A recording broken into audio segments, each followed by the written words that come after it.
ಬೆಂಗಳೂರು ಮತ್ತು ಮೈಸೂರು ಯಾವ ರೀತಿ ಪರಿಸ್ಥಿತಿ ಇದೆ ಅನ್ನೋದನ್ನ ಗಮನಿಸ್ತಾ ಇದ್ದೀರಿ. ಇನ್ನ ರಾಯಚೂರಲ್ಲೂ ಕೂಡ ಆಟೋ ಚಾಲಕರ ಪರದಾಟ ಮುಂದುವರಿತಾ ಇದೆಯಂತೆ. ಆಟೋ ಚಾಲಕರಿಗೆ ಅಲ್ಲೂ ಕೂಡ ಗ್ಯಾಸ್ ಸಿಗ್ತಾ ಇಲ್ಲ ಅಂತ ಗ್ಯಾಸ್ ಸ್ಟೇಷನ್ಗಳ ಮುಂದೆ ಅಲ್ಲೂ ಕೂಡ ಕ್ಯೂ ನಿಂತ್ಕೊಳ್ಳುವಂತ ಪರಿಸ್ಥಿತಿ.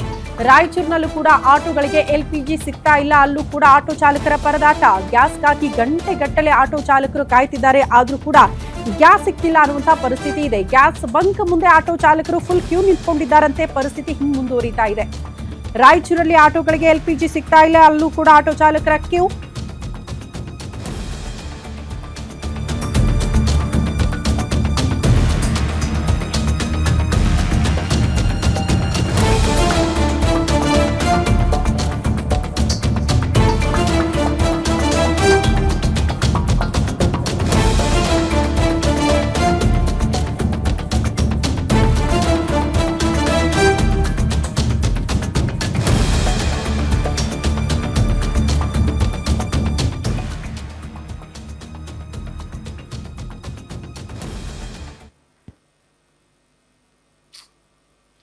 ರಾಯಚೂರಿನ ಪರಿಸ್ಥಿತಿ ಇದು.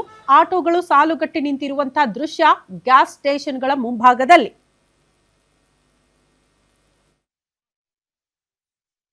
ಇರಾನ್ ಮತ್ತು ಇಸ್ರೇಲ್ ಯುದ್ಧದ ಹಿನ್ನೆಲೆಯಲ್ಲಿ ಸಾಕಷ್ಟು ಜನರಿಗೆ ಸಂಕಷ್ಟ ಆದರೆ ಇಲ್ಲಿ ಆಟೋಗಳ ಚಾಲಕರು ಕೂಡ ಆಟೋಗಳನ್ನು ನಿಲ್ಲಿಸ್ಕೊಂಡು ಇವತ್ತು ಏನು ಗ್ಯಾಸ್ LPG ಗ್ಯಾಸ್ ಸಿಗದೆ ಸಾಕಷ್ಟು ಸಂಕಷ್ಟಕ್ಕೆ ಎದುರಾಗಿರುವಂಥದ್ದು. ಇವತ್ತು ನಾವು ರಾಯಚೂರಿನ ಒಂದು LPG ಗ್ಯಾಸ್ ಹತ್ರ ಇರುವಂಥದ್ದು.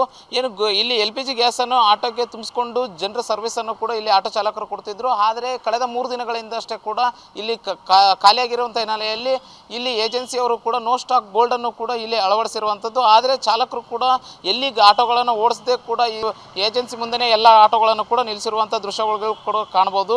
ಇದರ ಜೊತೆಗೆ ಜನರು ಕೂಡ ಸಾಕಷ್ಟು ಆಟೋ ಚಾಲಕರು ಕೂಡ ಸಾಕಷ್ಟು ಸಂಕಷ್ಟಕ್ಕೀಡಾಗಿದ್ದಾರೆ. ಯಾಕಂದರೆ ಮನೆಯಲ್ಲಿ ಒಂದು ಒಪ್ಪತ್ತಿಗಾಗಿ ಊಟಕ್ಕೂ ಕೂಡ ಇವತ್ತು ನಾವು ಇಲ್ಲದೆ ಕೂಡ ಪರಿಸ್ಥಿತಿ ಸಾಕಷ್ಟು ಸಮಸ್ಯೆ ಆಗಿರುವಂಥದ್ದು. ಆಟೋಗಳನ್ನು ನಿಲ್ಲಿಸ್ಕೊಂಡು ಮಕ್ಕಳನ್ನು ಯಾವ ರೀತಿ ಓದಿಸ್ಬೇಕು, ಮನೆಗೆ ಮಕ್ಕಳು ಏನು ತೊಗೊಂಬಂದ್ರಿ ಅಂತ ಅನ್ನೋವಂಥ ಕ್ವಶನ್ಗಳು ಕೂಡ ಇವತ್ತು ನೇರವಾಗಿ ಮಕ್ಕಳು ಮಾಡ್ತಾ ಇದ್ದಾರೆ ಅನ್ನುವಂಥದ್ದು.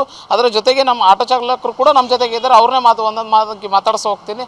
ಸರ್, ಇವಾಗ ಆಟೋ ಸಿಲಿಂಡರ್ ಪ್ರಾಬ್ಲಮ್ ಆಗಿರೋದ್ರಿಂದ ಏನೆಲ್ಲ ಸಮಸ್ಯೆ ಆಗ್ತದೆ ಸರ್ ನಿಮ್ಗೆ? ಈಗ ನೋಡಿ ಸರ್, ನಮ್ಗೆ ಆಟೋ ಸಮಸ್ಯೆ ಅಂದರೆ ಇವತ್ತಿಗೆ 3 ದಿವಸ ಆಯ್ತು ಆಟೋಗಳು ಬಂದಾಗ್ಬಿಟ್ಟು ನಾವು ಮನೇಲಿ ಇಟ್ಬಿಟ್ವಿ.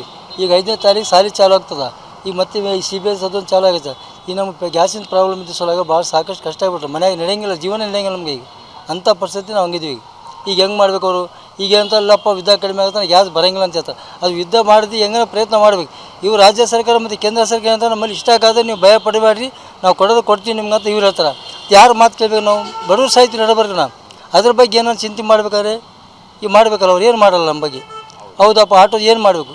ಈಗ ನಾವು ನಿಮ್ಮ ದಪ್ಕೆ ಬಂದು ಅಲ್ಲಿಂದ ಆಟೋ ನಾನು ನೀರಾಗಿ ನೋಡಿ ಸಾಕಾಗೈತಿ. ಈಗ ಯಾರಿಗೆ ಕೇಳಬೇಕು? ನನ್ನ ಪರಿಸ್ಥಿತಿ ಹಿಂಗದ. ಈಗ ನಮ್ದು 60 ವರ್ಷ ವಯಸ್ಸು ದಪ್ಕೊಂಬರಕ್ಕೆ ಆಗ್ತದಾ? ಹಾಂ, ಅದ್ರ ಪರಿಸ್ಥಿತಿ ಯಾರು ಕೇಳಬೇಕು? ನಮ್ಗೆ ಗೊತ್ತಿಲ್ಲಪ್ಪ.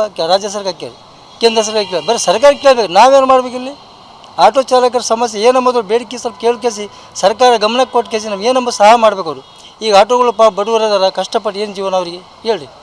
ಹಾಂ, ನೌಕರಿ ಇದ್ದವ್ರು ಹೆಂಗನ ಮಾಡ್ಕೊಂಡು ಬದುಕ್ತಾರೋ. ನಾವೇನು ಮಾಡಬೇಕು? ಆಟೋ ಜೀವನದಲ್ಲಿ ನಡೆಯಂಗಿಲ್ಲ. ನಮ್ಮ ಆಟೋ ಒಂದು ದಿವಸ ಒಂದು 500 ಆಗಲಿ 600 ಆಗಲಿ ದುಡ್ಕೊಂಡೋಗಿ ಹೆಂಡ್ರ ಮಕ್ಕಳಿಗೆ ಹಾಕೋದಷ್ಟು ಕೆಪಾಸಿಟಿ ನಮ್ಮ ತಲೆ. ಅದಕ್ಕೆ ಮೇಲ್ಪಟ್ಟಿಲ್ಲಂದರೆ ಮತ್ತು ಗ್ಯಾಸ್ ಇಲ್ಲ ಏನು ಮಾಡೋಕ್ಕಾಗ್ತದ? ಇನ್ನೊಂದು ಚಾಲಕರು ಕೂಡ ನಮ್ಮ ಜೊತೆಗಿದ್ದಾರೆ. ಇವಾಗ 3 ದಿನಗಳಿಂದ ಇದು ಗ್ಯಾಸ್ ಸಿಗ್ತಾ ಇಲ್ಲ ಅಂತಂತೀರಿ, ಮತ್ತು ಯಾವ ರೀತಿ ಮನೆ ನಿರ್ವಹಣೆ ಮಾಡ್ತೀರಂತ? ಸರ್, ಈಗ 3 ದಿನಲಿಂತ ಗ್ಯಾಸಿನ ಪಂಪುಗಳು ಬಂದಾಗಿದ್ದಾವೆ.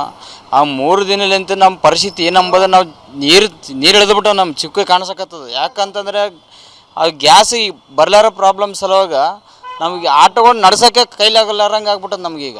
ಅಂಥ ಪರಿಸ್ಥಿತಿ ಆಗಿದೆ. ಯಾಕಂದರೆ ನಾವು ದುಡಿಮೆ ಅದ್ರ ಮೇಲೆ ದುಡ್ಕೊಂಡು ತಿನ್ನೋರು. ನಾವು ಹೆಂಡ್ರ ಮಕ್ಳು ಮನೆಗೆ ಸೊಲ್ಕೊಂಡದ ಅದ್ರ ದುಡ್ಕೊಂಡು ತಿನ್ನೋದು ಅದ್ರ ಮೇಲೆ. ಅದು ಬಿಟ್ಟರೆ ಬೇರೆ ಜೀವನ ಇಲ್ಲ ನಮಗೆ. ಅದು ಬಿಟ್ಟರೆ ಜೀವನ ಏನಿಲ್ಲ ಅಂತ ಅಂದ್ಕೇಸಿ ನಾವು ಇದು ಮಾಡ್ಕೊಂಬಿಟ್ರಿ. ಈಗ ಇವೇ ಬಂದ್ ಮಾಡ್ಕೊಂಡು ಕುಂತೆ ಅಂದರೆ, ಗ್ಯಾಸ್ಗಳು ಬಂದ್ ಮಾಡ್ಕೊಂಡು ಕೂತ್ರೆ ನಾವು ಏನು ಜೀವನ ಮಾಡ್ಬೇಕು ಇನ್ನು? ಅದಕ್ಕೋಸ್ಕರ ನಮ್ಗೆ ಯಾವುದಾದ್ರೂ ಒಂದು ನಿರ್ಧಾರ ಮಾಡಿ ಕೊಡ್ಬೇಕಂತ ನಾವು ಹೇಳ್ತಿದ್ವಿ. ಯಾಕಂದರೆ ನಮ್ಗೆ ಗ್ಯಾಸ್ ಇಲ್ಲ ಪ್ರಾಬ್ಲಮ್ ಅಂತ ಅಂದ್ಕೇಸಿ ನಾವು ಇಷ್ಟು ಕಷ್ಟಪಡಕತ್ತೀವಿ. ನಾವು ಅದ್ರಾಗ ಗ್ಯಾಸೇ ಇಲ್ಲ ಅಂತಂದರೆ ಮತ್ತೆ ನಾವು ಎಲ್ಲಿಗೆ ದಾರಿ ಮಾಡಿದ್ವಿ? ಇಷ್ಟು ಪ್ರಾಬ್ಲಮ್ ಐತೆ ಸರ್. ಇದಿಷ್ಟು ಇಲ್ಲಿರುವಂಥ ಆಟೋ ಚಾಲಕರ ಮಾತು. ಯಾಕಂದರೆ ಕೇಂದ್ರ ಸರ್ಕಾರ ಮತ್ತು ರಾಜ್ಯ ಸರ್ಕಾರಗಳು ಯಾವುದೇ ರೀತಿಯಾದಂಥ ಸಮಸ್ಯೆಗಳಿಲ್ಲ ಅನ್ನೋದಕ್ಕೆ ಒಂದು ಬರೀ ಸಭೆಯಲ್ಲಿ ಮಾತ್ರ ಒಂದು ಮಾತುಗಳನ್ನು ಹೇಳ್ತಾ ಇರುವಂಥದ್ದು. ಆದರೆ ನೈಜವಾಗಿ ಇಲ್ಲಿ ಯಾವುದೇ ರೀತಿಯಾದಂಥ ಗ್ಯಾಸ್ ಸಿಗದೆ ಕೂಡ ಇವತ್ತು ಆಟೋಗಳನ್ನು ಇಲ್ಲಿ ಏಜೆನ್ಸಿ ಮುಂದೆ ನಿಲ್ಲಿಸಿಕೊಂಡು ತಮ್ಮ ಹಳಲನ್ನು ಕೂಡ ಹೇಳ್ಕೊಳ್ತಾ ಇರುವಂಥದ್ದು. Anil Kumar, guarantee news, Raichur.